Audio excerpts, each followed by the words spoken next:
December 7th, 1941. It's a quiet Sunday morning in paradise. 7:48 a.m. Battleship Row, Pearl Harbor, Hawaii. The air is warm, the water a calm turquoise.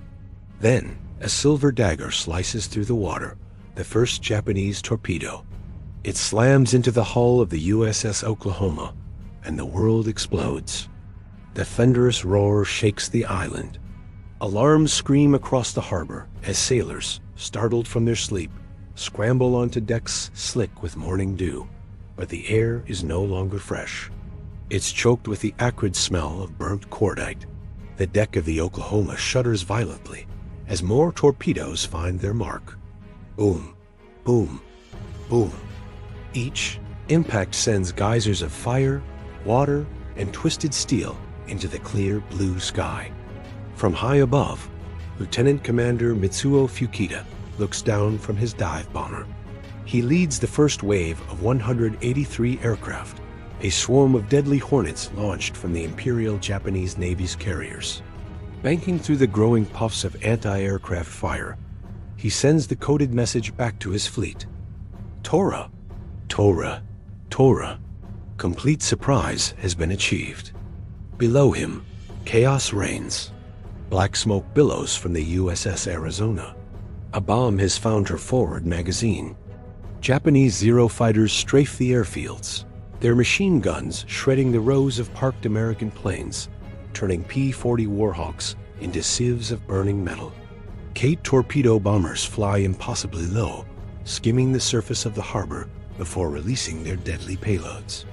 The USS West Virginia, the California, the Nevada one by one, the giants of the Pacific Fleet are crippled, listing, sinking. The water itself seems to be on fire, as slicks of oil ignite into infernos, painting the sky in apocalyptic shades of orange and black. On the burning superstructure of the Arizona, Seaman First Class Donald Stratton clings to a red-hot railing, his hands blistering as he tries to pull himself to safety. A chief petty officer screams, "Get out, she's going down." But his voice is just one among thousands. From below decks, the screams of trapped men are drowned out by the relentless drone of enemy engines and the thunder of continuous explosions. Hangars on Ford Island crumple like paper toys under direct bomb hits. Yet, amidst the destruction, heroes emerge. Lieutenants Welch and Taylor, against all odds, manage to get their P-40 fighters into the air. They climb into the sky, outnumbered and outgunned, and begin trading cannon fire with the invaders in a desperate, valiant dogfight above the burning harbor. Miles away, aboard the Japanese flagship carrier Akagi, Vice Admiral Kyuichi Nagamo paces the bridge. The architect of this attack, Admiral Isoroku Yamamoto, is back in Japan, but the weight of the operation rests on Nagumo's shoulders. Operation AI is unfolding with devastating precision, exactly as planned. But Nagumo is a cautious man. He knows the risks. This audacious strike was Yamamoto's brainchild. Educated at Harvard, he understood America's industrial power better than most. He had argued for this attack reluctantly, seeing it as Japan's only chance to cripple the U.S. Pacific Fleet and secure a window of opportunity to conquer Southeast Asia. He had warned his superiors, "In the first 6 to 12 months of a war with the United States, I will run wild and win victory upon victory. But then, if the war continues after that, I have no expectation of success." Here, in this moment of stunning triumph, that warning hangs in the air. The pilot's reports are staggering. Hits on 8 battleships, cruisers crippled. Over 180 American aircraft destroyed on the ground before they ever had a chance to take off. The human cost is horrific. More than 2,400 Americans are dead or dying. But there's a crucial omission in the victory reports. The American aircraft carriers, the Enterprise, the Lexington, and the Saratoga, are not in port. They are at sea untouched, their locations unknown. Nagumo's staff urges him to launch a third wave, target the fuel depots, the repair facilities, the dry docks. Destroying them would render Pearl Harbor useless as a forward base for months, maybe years. But Nagamo hesitates. His pilots are tired. His planes are low on fuel. The element of surprise is gone. He worries about American submarines and a potential counterattack. The risk, he decides, is too great. Withdraw, he orders.